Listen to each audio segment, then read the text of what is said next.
elevate. It's stacking up losses, I'm handing them out, yeah, I had to go delegate. It feel like I'm floating, I'm lost in the moment, I swear I could levitate. They never believed that I would really fly, I had to go demonstrate. I had to set them straight. When you elevate, it's stacking up losses, What's up, guys? Welcome to another episode of the Mindset Cafe podcast. It's your boy, Devin, and we got another special guest for you today. Before I introduce him, I got to tell you a little bit about him.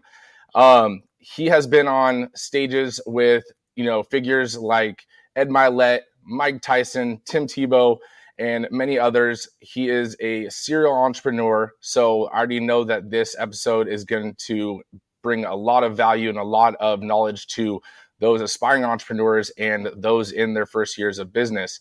But serial entrepreneur ran and owns multiple companies. You might know some of them, roofing.com, RepCard, and some others. He's in the real estate space, but I got to introduce Hunter Ballew.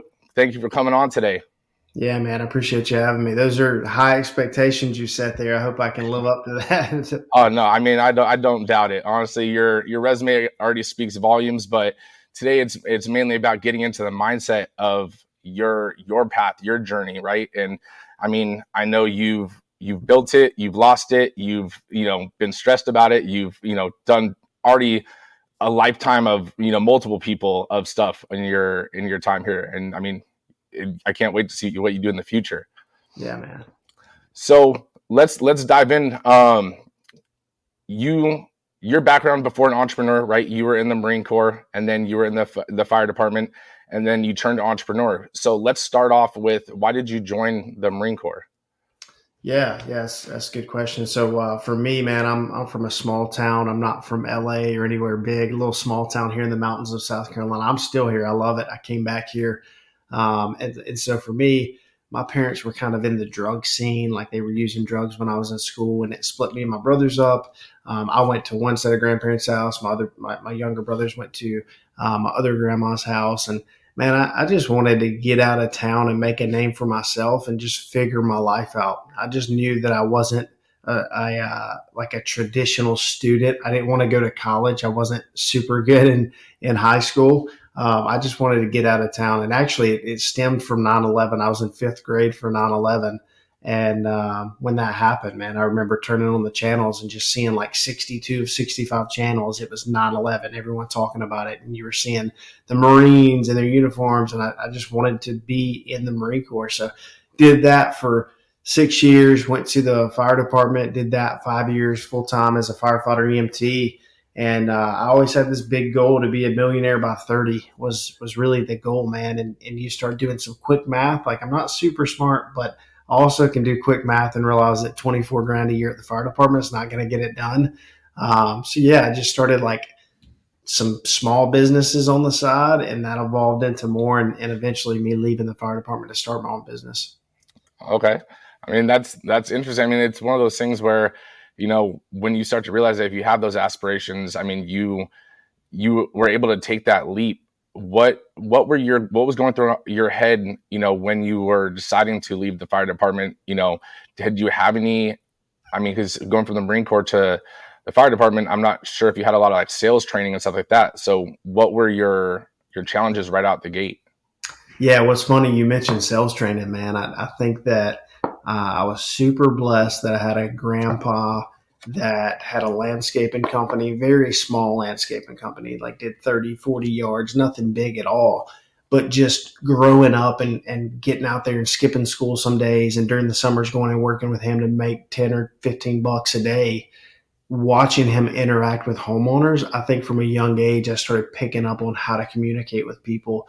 And even, starting at 5, 6 years old, going out in the field with him, to then when I was 8, 9, 10 years old. And from there, wanting to go to the flea market, to the jockey lot. I don't know if you know what that is out in California, but Yeah.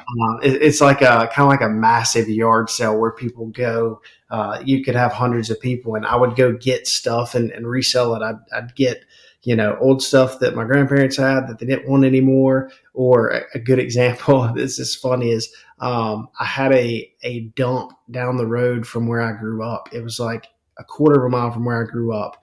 And I would go down to that dump and find stuff that was like still usable. And one of the things that I would sell a lot of these old insulator for telephone poles are like glass insulators, and they were not useful for anything other than a paperweight, and people liked them because they were an antique. So I would get those and I'd sell them for $3 at the jockey lot. So I just started learning from an early age like what it felt like to make my own money. So yeah, when I was at the fire department, I didn't have any of that training. It was just buying courses and investing in coaches and going to events and like, spending all my money just reinvesting into myself. And then in 2015, the year I finally decided to leave the fire department, in September of that year, I was on a trip to Louisville for a Clemson game. I'm a big Clemson football fan because they're right down the road from us here. And I was there in Louisville, and I got a call that one of my good friends and my old partner from the fire department had been hit head on. He was coming into work one day on his motorcycle, and a guy running from the cops swerved over the lanes and hit him head on, and it killed him. And at the time, I was 24 years old. He was 30 years old, brand new baby girl, beautiful wife, and he was gone, man. And it was like, for me, the first moment in my life that I felt like someone was taken too soon. Like I had lost that grandpa that I was really close to. I had lost an uncle, but those things are kind of expected, when you get up in your 60s and 70s. But for Jordan, man, it was so different. And it hit me hard in that moment. I made a promise to make every day count. I ended up writing my book called Make It Count. And he was the inspiration for that book. And that happened September 17th of 2015. And just a couple months later, December 22nd of 2015, I left the fire department to go chase my dreams. And I tell you that story because, one, like I realized, okay, we're not promised tomorrow. We got to take action, like do it. Don't have the regret. Even if you don't die an early death, like you don't want to have the regret later on that you didn't do it earlier. Secondly is Jordan didn't get any more days to chase his dreams. And so for me, it was almost like an extension of his legacy. It's like, dude, I'm going to go give everything I got for you and try to continue on your legacy, because he poured into me and he believed in me when a lot of other people didn't.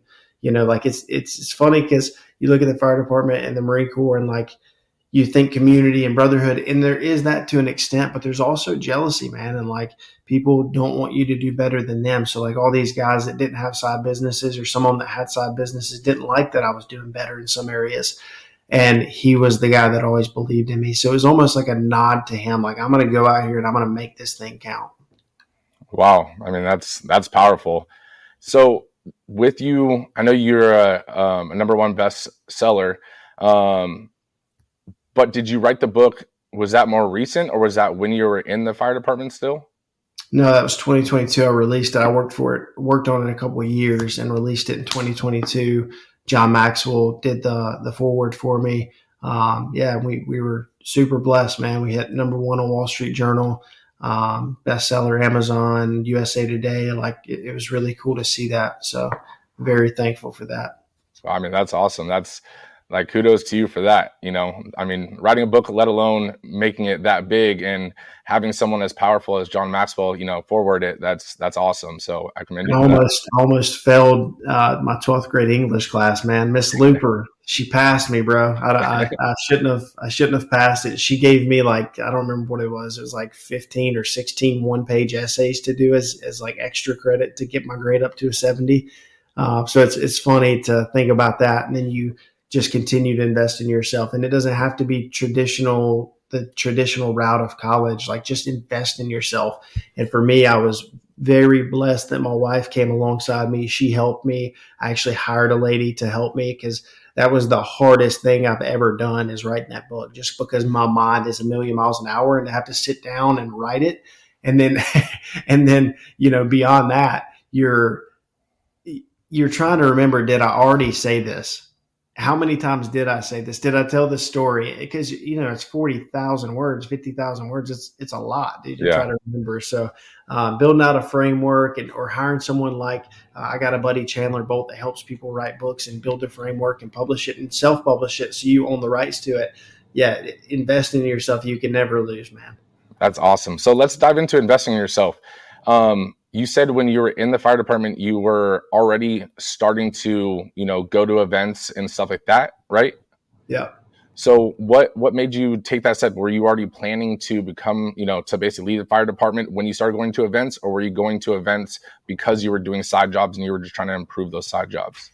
Yeah. I think I knew pretty early on at the fire department that I wasn't going to be there forever. When I started, I think I probably thought that I could manage both because one of my mentors was a captain at the fire department. He became the chief of the fire department, and he had a side gig, and it was trailer parks. He owned like 4 trailer parks worth millions of dollars. And I was like, okay, I could stay at the fire department, have the steady income and the benefits and the safety and yada, yada, yada. And then I'll do the business on the side. And once I got into it, I started the first business and then started another business. And, I'm rotating through, dude. I'm learning. There's the saying, sometimes you win, sometimes you learn. You don't lose, you learn.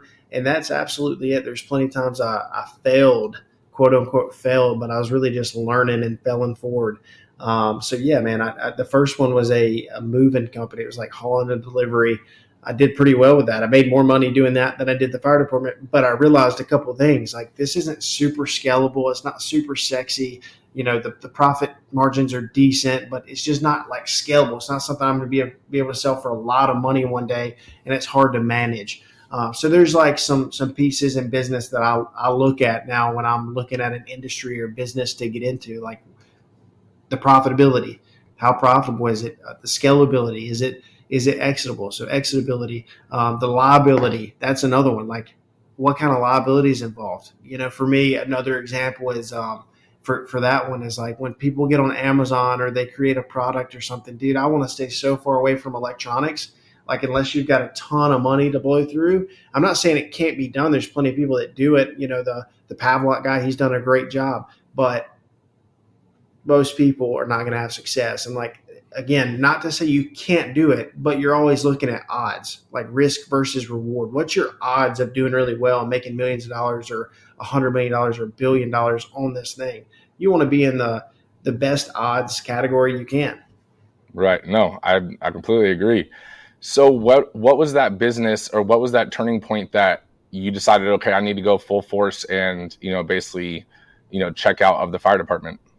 Yeah, I started to feel it hardcore in 2015, and then when that happened with Jordan, with him passing, it was really like, okay, I've got to do it now. I mean, it was just literally a couple months went by, and then I went ahead and turned in my resignation and said, hey, I'm out. I'm going to go chase this thing. And what's funny, man, is the thing that I thought I was going to do full time when I left the fire department crashed and burned within a month. I had a couple guys I was working on this project with, some tech stuff with e-commerce. And within a month, it went bust. Just some issues with coding and one of the guys involved, and like, long story, but it just didn't work out within a month of me leaving the fire department. And when I left the fire department, I'll never forget, my chief looked at me and he said, Ballew, are you sure you know what you're doing? And I took it as an insult, in the moment. And I was like, yeah, I know what I'm doing. Like, I will not be back here. You don't have to worry about that. And he's like, well, this is like pretty safe here. You have the benefits and all the things. And it was just a slap in the face to me. And I was like, I'm going to figure it out. So when that went bust, I'm like, oh my gosh, you kidding me? Like, I will not go back to the fire department. Just my ego wouldn't let me do that, right? I'm too stubborn. So it was a grind, man, just figuring it out. I had saved up a good bit of money from like flipping boats and cars and trailers and real estate and stuff while I was at the fire department, but I blew through most of that money in the first year, dude, just reinvesting into myself. It wasn't on stupid stuff. Like, me and my wife didn't do any crazy trips or buy nice cars or anything like that. It was just reinvesting into myself. And I've kind of always been like that, like delayed gratification. I know the payoff will come. And it took some time for us to grow, that first business, Cornerstone, our roofing company, and then sell that thing for tens of millions of dollars. But it happened with time. And so that's still the mindset. Even now, like, we bought that company back.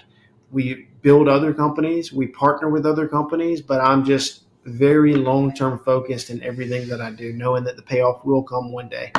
That's huge. I mean, that's the biggest part of it, is realizing that, because I think it's over glorified to an extent, like becoming an entrepreneur, like you're going to be an instant millionaire, and all of a sudden you're going to be feet up on the beach with a Corona in your hand, and it's like, yeah. That's not it. Like, you go from trading an 8-hour day to 24-hour days, especially. if you're a real entrepreneur at heart, man, I feel like when the payoff comes, you're ready to go again. Like, and I hate saying this about myself. I wish you could hear it from other people's perspective, but like the day that we closed on Cornerstone and the money hit my bank account, we were at a retreat, running a retreat for 30 other business owners. And it was like business as usual, like, okay, what's next? I'm ready to go. There was like of course there was a little like celebration of like, man, it freaking finally paid off. I remember that. But it's not like we went and did some big vacation and took off for months or anything. No, it's just back to work, like business as usual. How do we grow the next one? And I think for like people that are truly entrepreneurial and have that long-term vision, that's how they are. No, and I'm 100% in alignment with exactly what you're saying. I think that's so powerful. And you have to realize that, becoming an entrepreneur, if you're in it for the quick exit and then you just want to be done for the rest of life, like you're playing a finite game, and entrepreneurs like yourself, like myself, like we're in it as an infinite game. Like there is no ending. And if you're looking at your problems as short term and we're looking at as long term, like you're going to get beat if you only have the short-term view. So I think that's huge that, you do mention that, because I have heard that, and, some other people have said that as well. And I think it's powerful, and that's a realization. That's the truth of entrepreneurship, right? So going into, you started the roofing company and stuff like that. Like what led to, it got sold, and you mentioned your retreat. What led to the events? Like, what was that next progression from, the roofing company and stuff like that? Yeah. So really it was before I sold the roofing company. I'll give you a quick run through timeline wise. I leave the fire department into 2015, basically beginning of 2016 is when I start my entrepreneurial journey full time. I told you that didn't work out. So by end of 2016, I'm trying to figure out the next move. I had been doing some marketing for roofers. So I started a roofing company called Cornerstone Construction as a case study, started building out the website, launched that in May of 2017, kind of took it like not real serious. I hired a couple of people that knew roofing. I didn't know anything about it, let them run it. I was just focused on building the brand and the ads, knowing that one day it could grow. Although I didn't know it would grow to what it would become, but starting to grow it. So we did like $1 million that year, $2 million the next year. And I'm really like half in, half out at best those 2 years. End of 2018, I had come back from consulting a company up north. They really crushed it. Like I helped them a lot. They really crushed it, made a ton of money. And I'm like, dang, dude, I just need to focus on my company. Like if I can help other people do this, then I can do it for myself. So into 2018, I start to buckle down. I bring in an ops person to help with the company. And then 2019, January of that year, I launched what I called Six Figure Blueprint, which is a training platform for sales reps to be able to come into our business and earn six figures in commissions. I hired our first group of sales reps, and then we started to grow from there.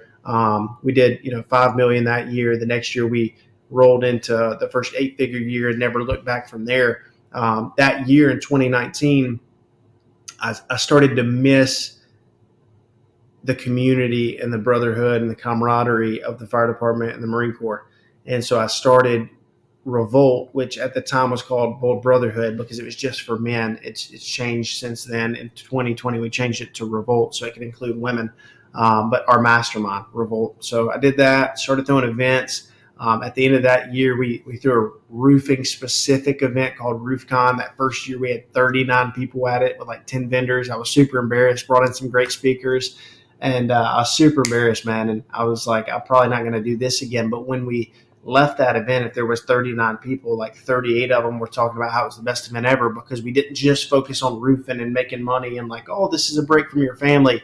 It was very much personal development, leadership development, how do we become better men, better fathers, better uncles, better business owners and people in our community. And so that next year, man, it just started to multiply that event. We went from 39 people and 10 vendors to 881 people and 50 vendors. We continued to grow to where it was 2,200 vendors or 2,200 people, 125 vendors all the way up to this past year.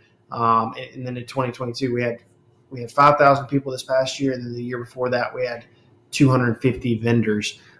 So it's been a crazy ride, man, seeing the event grow. We have a ton of fun. You mentioned some of the speakers we bring in for that. Our revolt retreats, we do those 8, 10, 12 times a year. It just depends. I just got back last week from a retreat that we ran for business owners in Utah. We had about 50 or so business owners out there.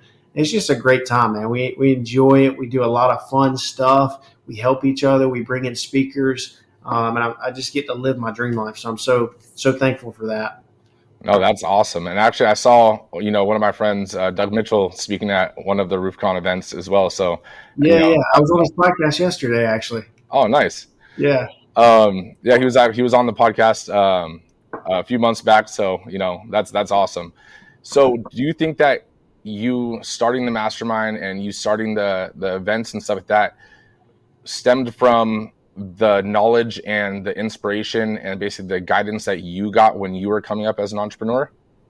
Yeah, to a degree. I just wanted to create a community of like-minded people. I know that's so overused. Like-minded people say that all the time, but it's true. Like people for me that were high integrity, leadership, and legacy focused. Not just about the dollar. Like that's cool. I want to make a bunch of money. Like I always tell people, billionaire bust. But impact before income, self-worth before net worth. Like when we structure our retreats, that's how it's structured. We're going to talk about ourselves first and build ourselves up, and then we'll talk about the money stuff.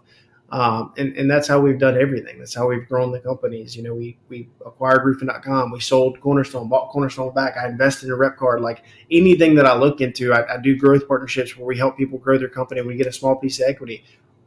Every time it has to be the right leader. I don't care how good the product is, dude, like at all. It could be $1 billion product and they're like, hey, I'll give you half of it. If it's a crappy person, and this is proven, like I know it's easy to say that on a podcast. I've turned away lots and lots and lots of money publicly. This is public because this was a deal with a public company because the people didn't have the right values. So yeah, to me, that's everything, man, because you're just going to stress yourself out and not have fun anymore. And I've learned the hard way that when you hang on to people inside of your company that are cancer, when you do deals with people that are not of the same values as you, it is not worth the money at all.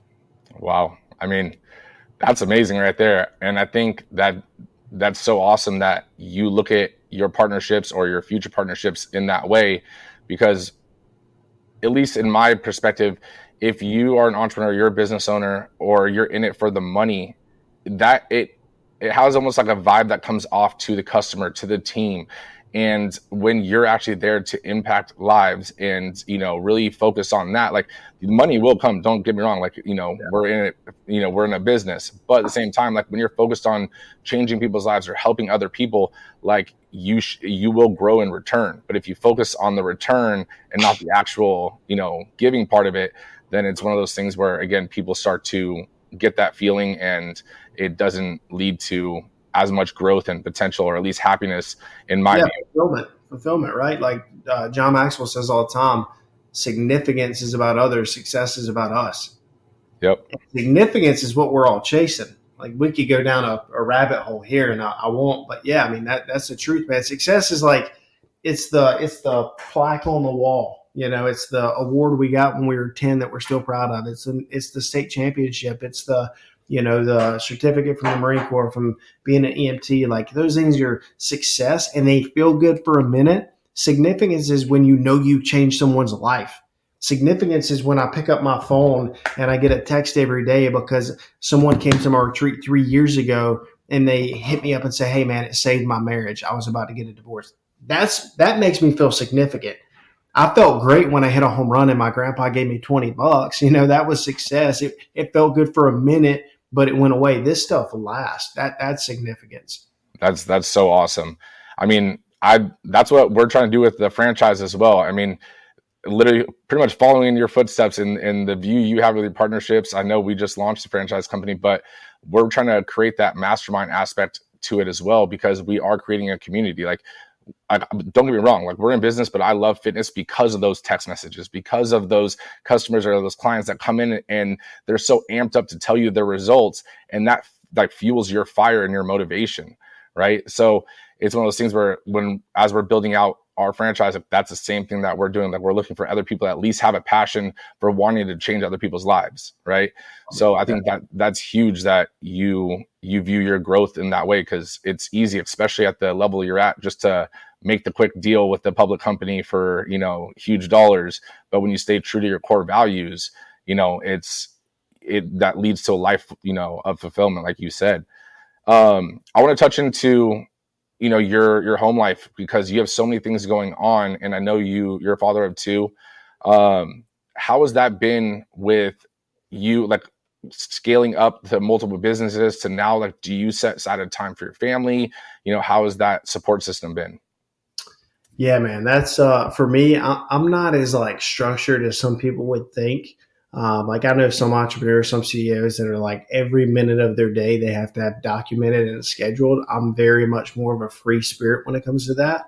Now, in recent years, I've become more scheduled than I used to. Like I have color coding for each thing. So like podcasts, when I'm on a podcast, it's a certain color. When I'm traveling, it's a certain color. Something that's urgent. So like my son's soccer games, I'll mark those as urgent, which is red. So I know that's like hey, this can't be moved. There might be like an internal meeting that's marked gray that I know that I can move around if I need to, but there's certain things I can't. So I try to do better with that. I try to be intentional with my time because like my son, he's 5 years old now. He's playing soccer. He's playing sports. We practice wrestling, practice baseball, and not nearly as much as I should. I still know that. I still know there's more time that I could spend with him. And I'm my own worst critic on that. Like I want to do better and I will do better and I'll keep getting better about it. My daughter, she's a year and a half now and she's so much fun. She's starting to freaking say all kind of words and run around everywhere. And I can't wait for her to start playing sports and doing things and being able to communicate a little bit more. And then you have my wife, that's involved with Revolt, involved with the foundation, and she's helping out and doing her thing. And it creates a funny dynamic where it's like, there's home life and then there's business too. And so trying to separate those things at times to where we're not talking about business all the time at the house and we can just be a family and enjoy it. There's little things that I try to set up to make sure that I get that quality time. One of those things is for my son. I don't have this for my daughter yet just because she's so young, but for my son, like every night, we do at least one boys' night where we just go out on the town, we have fun, we go ride go-karts, go play arcade games, go to a movie, whatever. And then for my wife, once a quarter, we do a getaway where it's just us. So we'll go, even if it's an hour away to Asheville, North Carolina and stay at the Grand Bohemian and go eat at the Brazilian Steakhouse or whatever, like we'll go spend time together. So I think it's just important to do those things and set aside time. But most importantly, man, is just having that understanding of the mission. Like, what is the mission for you and your family? There's a couple of things that we have done. Like, for one, I have my personal life mission, and my wife gets that. She understands it, and she's on board. And so when I have to travel all the time and I have to sacrifice and stay late at the office, she gets it. Not to say that we're not normal like anyone else and have times where we bicker at each other and get upset, right? But for the most part, like it's great. She gets it. She's bought in because she sees the messages. She sees the post on Facebooks. She hears from dudes' wives about how much they've changed since they've come to a Revolt retreat. So super cool because we do, men's retreats. She leads the women's retreat. She's leaving in 2 days to go to Utah to lead the women's retreat. And then we do a couples retreat every year too, where everyone comes together. So she sees that. And then on a kid's level, we created this exercise called Embedded, where we teach people how to create essentially values. We call them life laws for their kids. Help create these life laws that your kids are going to grow up and live by. And so for my son, he's 5, and when he was 4 years old, he had these things down pat, learned, like he gets them. And he's 5, so he doesn't completely understand what they mean yet, but he knows them. And the ones that he does understand, they're triggers and they remind him when he's in the right situation. So, his 5 life laws are man of integrity, value people, positive attitude, purpose driven, and chase greatness. So just 2 as an example are man of integrity. That was the first time man of integrity was the first one that like we saw him realize that it meant something. He found a sticky note out here. We have like a gym in our headquarters here for everybody to work out. And he saw a sticky note on the ground and he picked it up and he came running up to Maggie, my wife. he said, "Mom, my life laws, my life laws." And she's like, "What are you talking about?" And he was 4 years old at the time. And she's like, "What are you talking about?" Like, thought maybe that I had written down his life laws and he was handing them. And she's like, looking at it, and it's not life laws. And he's like, "Dad said if I pick up trash, that's being a man of integrity." And so the whole point is like, when no one's looking, do the right thing. Now, he didn't completely get it. He kind of bragged on himself, but I'm happy, at least he did it. There's been times we've been at the park where he just darts off. We're walking towards the park. He darts off by himself. I'm like, "What are you doing, bud?" "I'm going to get the trash." So just little things like that. Positive attitude's an easy one. Chase greatness. When he's whiny and we're freaking 10 o'clock at night, because, people might hate on me for this, but dude, I'm not like put my kids in bed at 6 o'clock at night. Like, my son stays up with me late and we hang out because that's my time with him. But we'll be out there in the garage at 10 o'clock at night. We've got a 3-car garage built out with a gym and jiu-jitsu mats, and we'll be playing baseball and stuff. And when he's whiny and like, "I'm ready to go inside," or whatever, we're going to do one more. We're going to chase greatness. We're going to be the best we can. And so just those little seeds to try to help, build him up and put those in his head as he goes on through life. That's awesome. I mean, I have a daughter that's 2, so, not much older than your daughter.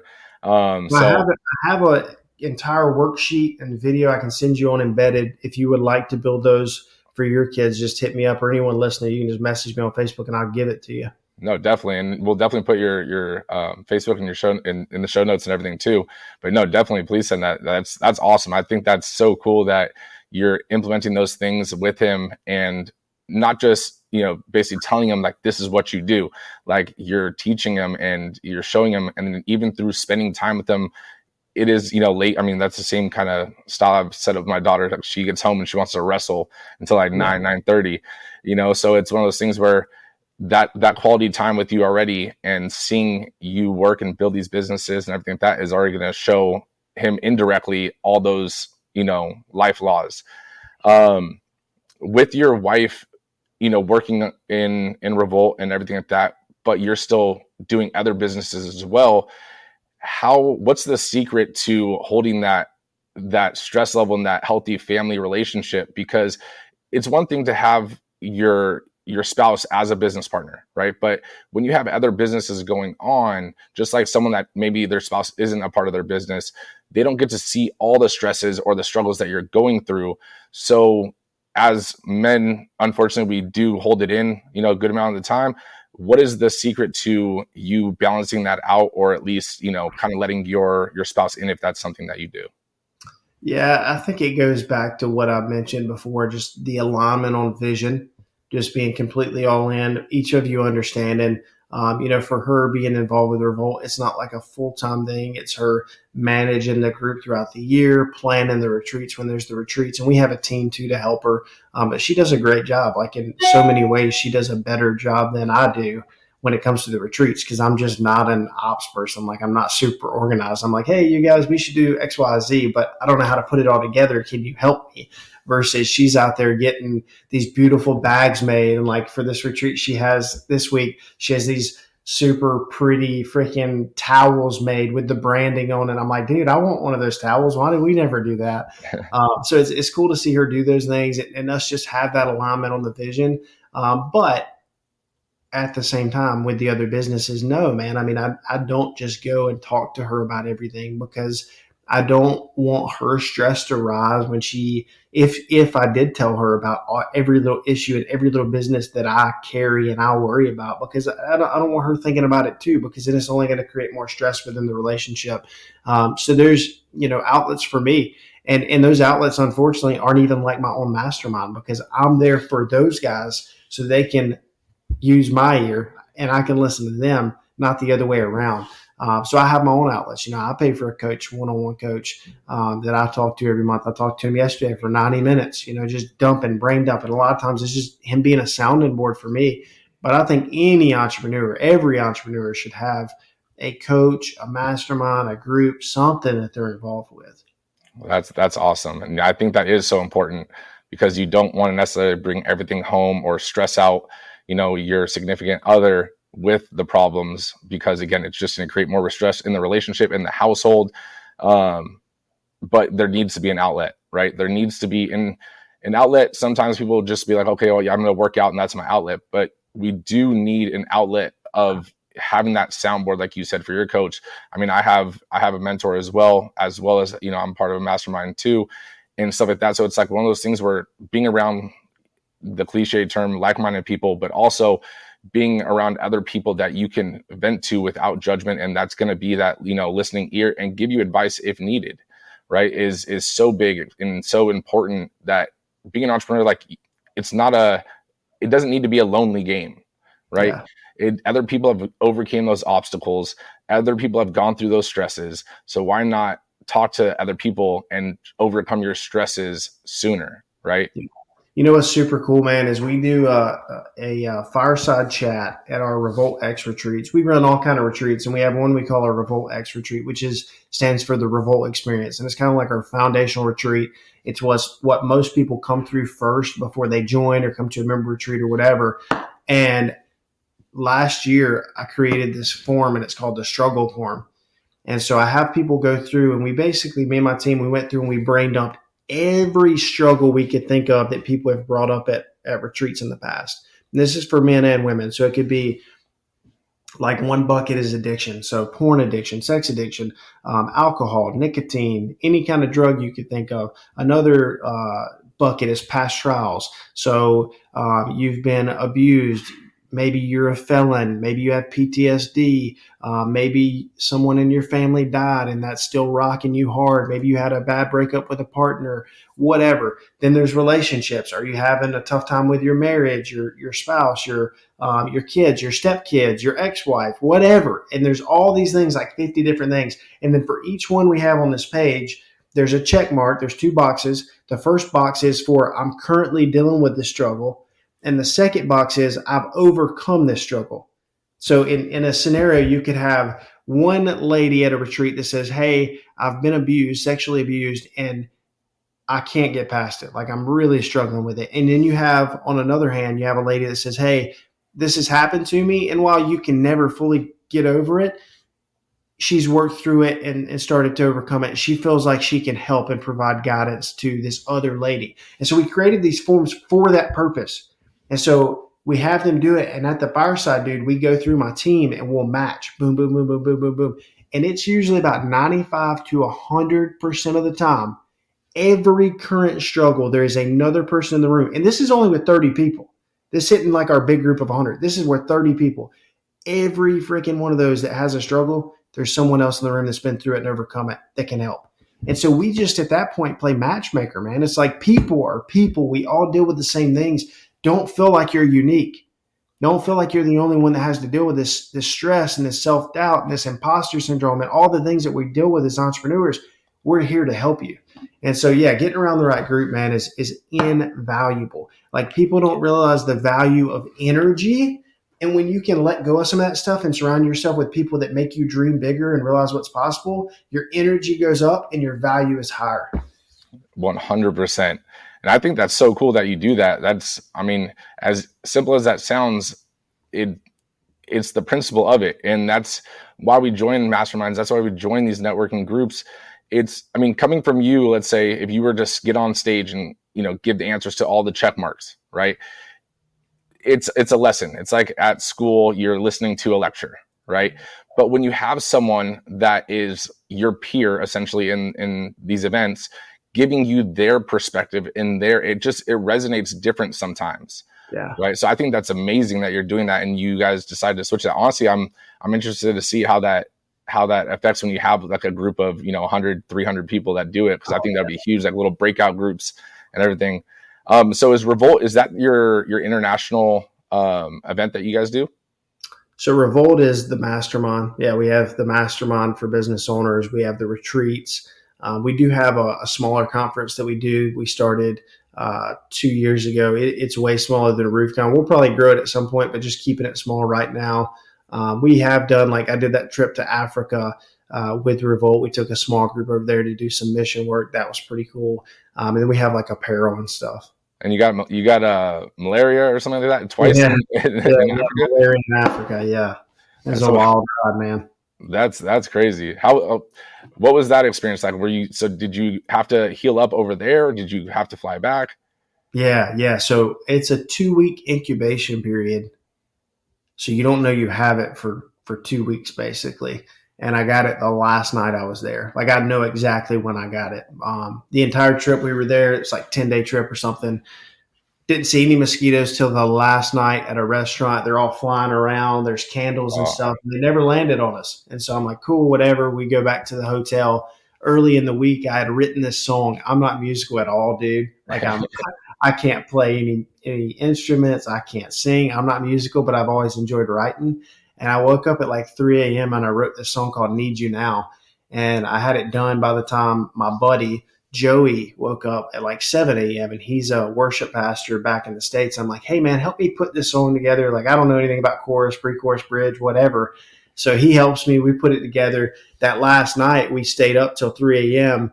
recording it with five Ugandans that were there, and they were like on a praise and worship team. Beautiful voices, man. So we write the song, we record this song, and at the end of it, we just gather up and we're about to leave, and there's like 12 or so of us, like 5 Ugandans and 6 or 7 of us. And we start praying, and the Ugandans are praying for the Americans. And dude, I'm telling you, I felt like such a piece of crap, but I'm like, I got to stop them from praying because I was in flip flops. They tell you to wear long pants and shoes and long shirts and stuff because of the mosquitoes. And I don't listen well. So I'm in flip flops and my feet are getting tore up and I'm like just boom, boom on my feet. And so literally the Ugandans stopped praying and I'm like, hey, can we just sit down and like, we'll just openly talk to you guys about how we feel about you and we love you and we're rooting for you, whatever.